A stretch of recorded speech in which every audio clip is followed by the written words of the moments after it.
धन धन सतगुरु सुखदा, महिमा कही न जाय। जो कछु कहो तुम्हारी कृपा, मोते कछु न। भाष्य रकम कीजिए। सम्माननीय साधु समाजे,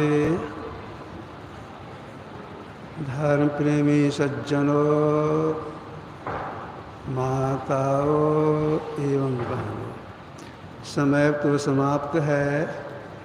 इन पुण्यतिथि के अवसर पर कुछ कहना है, इसलिए एक दो शब्द मैं बोलूँगा, बेली नहीं, बेसी नहीं।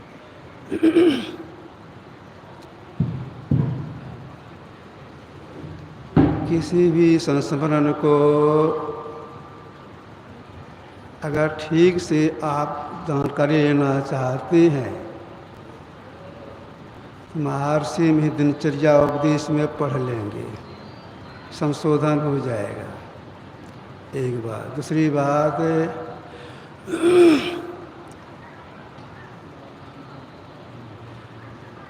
8 जून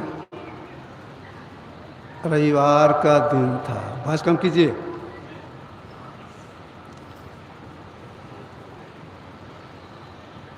जून का महीना कुछ बड़ा होता है। बहुत भीषण गर्मी थी, संध्या का समय हो रहा था। गुरुदेव अपने आसन पर सब आसन से लेटी हुई थी, अवस्था बदल रही थी। नीचे में बिछावन पर पूज्य संसी बाबा, पूज्य साई बाबा, सम्मानीय हुलास रुंगटा जी, वो पहले अध्यक्ष थे। प्रकाशन मंत्री लक्ष्मी नारायण शाह जी, एक दो आदमी और बैठे हुए थे, कुछ बातचीत कर रहे थे। जबकि ये लोग धीरे धीरे बोल रहे थे, फिर आवाज़ गुरुदेव कान में जा रही थी। गुरुदेव लेटे हुए हैं, अवस्था बदल रही है, लेकिन आवाज़ कुछ जा रही, कान में जा रही है। कुछ लोग बात कर रहे हैं। गुरुदेव धीरे से बोले, कैसे बोले, तो इनके कमरे में एक पेंडुलम वाली घड़ी थी। 7 बार टन टन की आवाज़ हुई। आवाज़ गुरुदेव सुन लिए, घंटी बजी है 7 बार, मतलब 7 बज गया। गुरुदेव धीरे से बोलती हैं,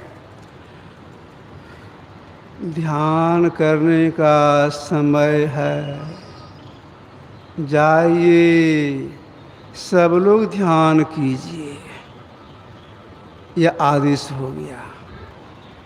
चले अपने कमरे में ध्यान करने के लिए। लक्ष्मण शाह जी मोदी नगर के थे, वे चले गए अपना घर। हुलास बाबू अपने कमरे में चले गए।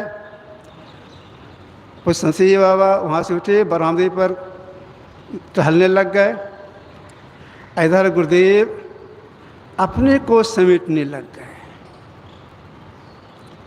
मतलब अंतर्मुख की अवस्था में होने लग गए।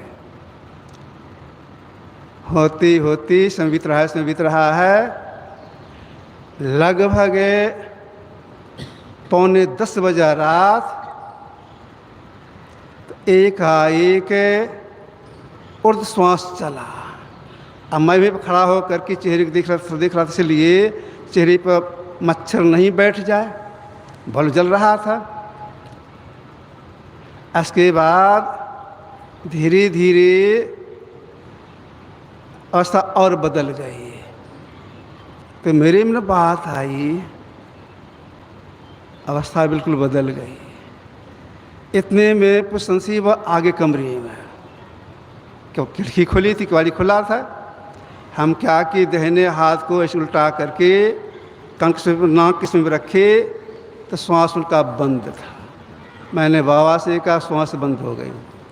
बाबा बोले नाड़ी देख करके समाधि नाड़ी चल रही है। लेकिन वे अपने आत्मस्वरूप में लीन हो गए। यही आपकी सेवा में रखा। मैं गुरुदेव से प्रार्थना करता हूँ, सबका कल्याण हो। श्री सद्गुरु महाराज की जय।